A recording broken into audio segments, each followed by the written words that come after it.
I have a different player from the Tacoma Grand Open. We have Alex. Oh gosh, dude, I maybe say her name. Alex Schexnaydre. All right. I said that wrong. Sorry, buddy. So right here we have Alex. He ended up playing 6 rounds and he went 5-1. So I just wanted to cover his list as I found it a bit interesting. So let me pull up a better view of his list. So we have Alex's Green Tide list. And yes, he really did go 5-1 with this. And this was his list. I double checked it before you run away thinking this is a meme, because it kind of was, but it worked, right? We have a Green Tide with 3 painboys, a war boss, 2 weirdboyz, one of them being the warlord. We have 6 20-man unit of boys, 1 single Gargantuan Squiggoth, a Gretchen unit, and a Storm Boys unit. Yeah, guys, so he really did that. Now, before you go off and think this is a complete meme, it's silly, blah, blah, blah. Okay, just take it to this way. To a degree, it can be considered that way. But one thing that I would say the Mega Knobs would do and usually would do for Green Tide, if you were playing Green Tide prior to getting nerfed, is you found that most Green Tide lists had a bunch of Mega Knobs on them, on the same list as them. And that's because you needed a unit that was acting as either a bulwark or the hammer when those really killy units came out to play against your Green Tide hordes, right? So what usually happens is there's always some kind of unit. Let's just say, for example, you run into Space Wolf Jail, which was a extra predator of Green Tide, where even a Green Tide at its peak before it got nerfed was running into Wolf Jail. And Space Wolf, because their ability to fall back and charge, and a basic Green Tide not really having enough damage to get Space Wolf units killed, meant that they could just fall back and keep hitting them with the same lethality that they started to, meaning that Green Tide lists usually tend to bring some sort of Mega Knob unit, either with Gaz or with a War Boss. Even sometimes it's a Big Mac to act as a bulwark to hit to take the hit initially and then countercharge the cavalry unit, means that it actually plays a similar role with this Gargantuan Squiggoth, where yes, you are going to be kind of stat checking las cannon, or it's not, sorry, anything that's strength 12, like a Dark Lance, for example, with this Gargantuan Squiggoth being T13.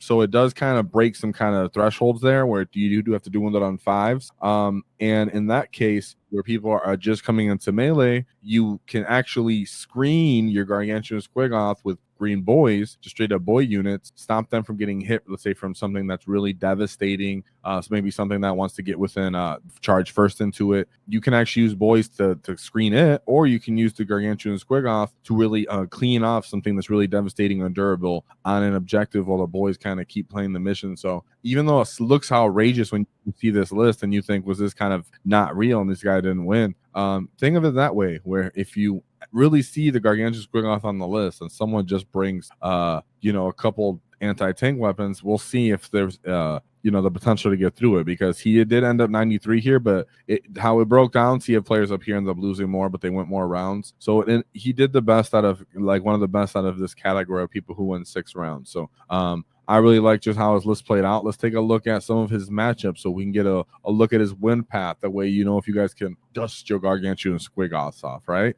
Since GW wanted to nerf them for no reason. GW, I don't appreciate that. Give me my Gargantuan Squiggoths back. Today's sponsor, Baron of Dice. So Baron of Dice has great dice. They have actually enabled us to give these dice out for our paint competitions. So I greatly advise that you go out there. We have a link in the description for 5% discount. That's, of course, because nobody likes taxes. Shout out to the Baron of Dice, because they are actually customizing orc dice just for us that you guys will be able to get a hold of, and they look exceptional. So shout out to Baron of Dice. Really appreciate you guys, and I really do suggest you get them. I love the actual texture these dice have. Beautiful, beautiful, beautiful. So we have Demons Monster Mash. So it's Chaos Demon, Strike Force, and Incursion. So speaking of an army that can't shoot away your Gargantuan Squiggoth, we have Be'lakor, Bloodthirster with the King Blades, a Great Unclean One with the Endless Gift, Shalexi Hellbane, a Changeling, then Battle Line of Pink Horrors. Very durable, these guys. Very annoying, very sticking around for a long time, very expensive. Blood Crushers. Blood Crushers are like thick, awesome, more killy versions of Squigghog Boys. They do mortal wounds on the charge. We have a unit of Flamers, another unit of Flamers. So you can see here is these monsters have to get stuck into the Green Tide of mobs of boys. And something like the Gargantuan Squiggoth can simply stage, have the blob of Boyz 20-man unit for filling it around it, just standing around it, not letting it get charged first. Then they create a path. Now Gargantuan Squiggoth runs up and punches something away. If one of these greater demons. It really does make sense when you think about, in the grand scheme of things, of how a Green Tide list kind of work. A lot of people will take the initiative from you because you're just foot-slogging Ork Boys that gets one turn of WAAAGH. After that, then it kind of takes the units that are left over to start punching, countering, getting in the way, and that's where the Gargantuan Squiggoth would actually pay off in this, because Gargantuan Squiggoth is killing any of these gits. Even the Great Unclean one with the 4-up, Feel No Pain, is getting murked if it gets lanced by Gargantuan Squiggoth. So really love to see that. And just having so much OC means they're going to bring forward the pink horrors and stuff to start playing the objective with you, and you're still going to just have too many bodies. What was interesting about this Green Tide list that we see here from Alex is that he doesn't have like triple war bosses, which is weird to me, because I very much appreciated my war bosses when I played Green Tide, but I guess that's just what you're going to do for the price cuts. He decided to keep painboys over that because he's like, the whole point is to be durable. And you know what? He's probably right. So on the second list that he has to go into, so first matchup into Demons, straight 100. Yes, straight 100. So getting into his second matchup, we have Necrons, Strike Force, Awakened Dynasty. So we have Catan Shard of the Nightbringer, a Void Dragon, Locust Horde, Technomancer. Oh my goodness. 1-2 units of Canoptic Wraiths, just 3-man units. Doomsday Ark, a unit of Locust Destroyers with Gauze Cannons, another unit of Locust Destroyers with Gauze Cannons, and then a third unit of Locust Destroyer with Gauze Cannons. So as for this one, this is just a very odd, kind of odd. I'm only going to hold the table with these Catan shards, which is funny because they're actually not able to. They could hypothetically, I should be more clear. They could hypothetically stand up to a Gargantuan Squiggoth, but Gargantuan Squiggoth is one of the few units that's actually able to really take them to the bank and actually just kind of run through them. And there's not much left that can hold on this objective. Wraiths are notoriously known for hating something like Boyz or Orks in general, where we can throw a lot of volume at them. So even these 3-man units, popping 1 CP to re-roll the wound roll into these Wraiths, you're just chewing through that unit almost instantaneously. He has nothing to really play an objective mission. Necron shards are simply not good into boy mobs anyways, so it really just comes down to the Locust Destroyers and if they can kill the boys fast enough to get through them. And in this case, it didn't look like they could. And 96 straight up point on that. And that's funny because that's where the Gargantuan Squiggoth again comes into play, where typically that shard's going to just hold it, and then you're going to just be like, oh, it's just going to hold it in place, and I can just slowly focus this unit down because they're never killing him. In this case, they have to worry about a stupid Gargantuan Squiggoth running in there and them not having anything to kill it from far away. So the meta's in a weird place where people are really teching into killing elite infantry and maybe some units of boys and mobs, but not necessarily like huge elite bricks of infantry.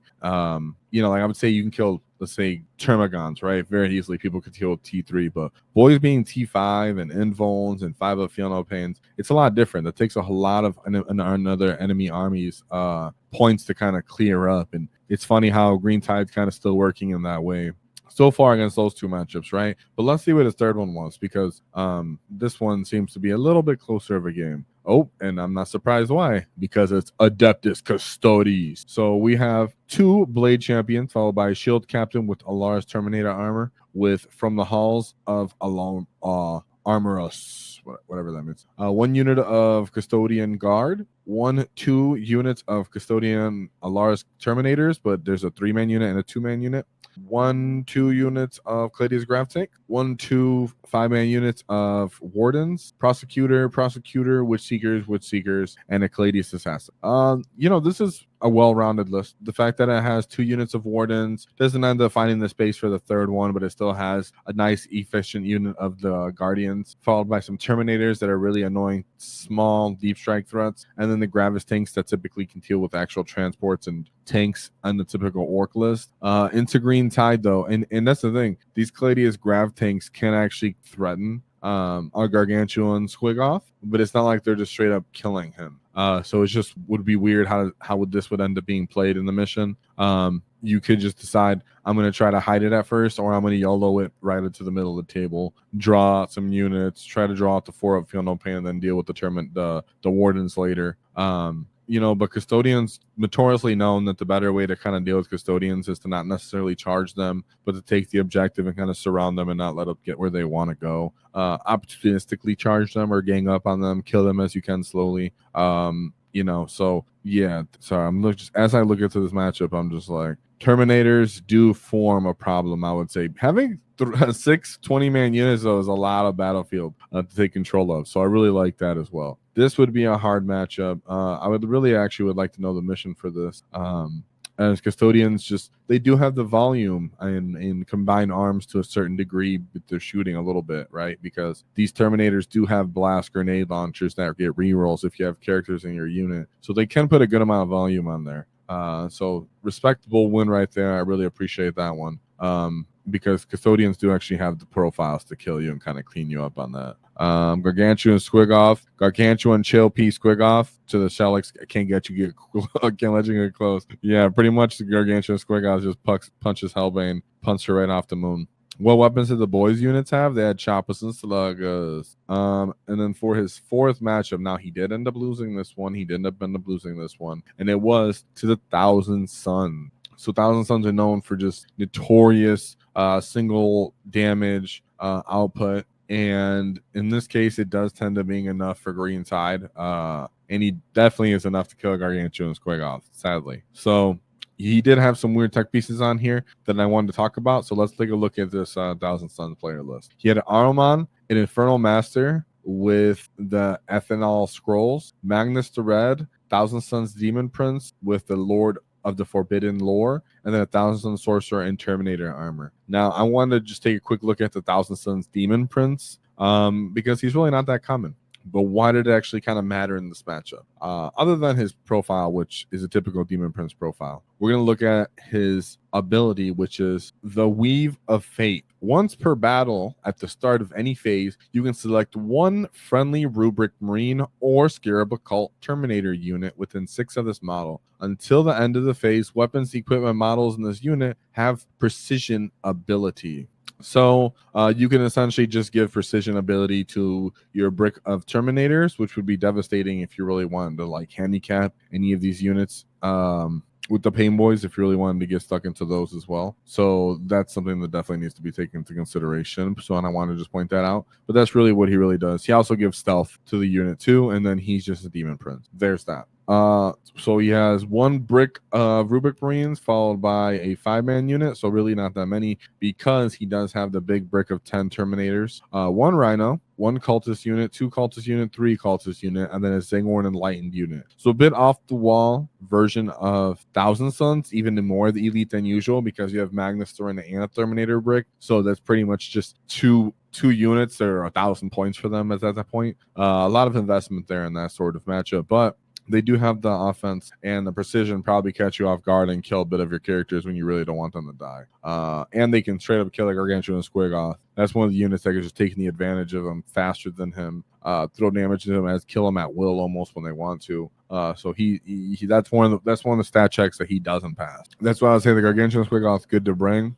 Have fun, play him in a league, but people are simply just going to have 2 answers for him. And Thousand Sons are one of those armies when they're piloted well, it does have an answer for him. Now, going into his 5th round, he went into Imperial Knights. So we have Canis Rex, a nice Lancer, a Knight Valiant, 1 Helvrin, 2 Helvrins, Warglaive. Now, I would say, and this isn't to talk down on anybody's list, but typically when you see 3 big knights in an Imperial Knights list, that's a bit less of the effective way to play them.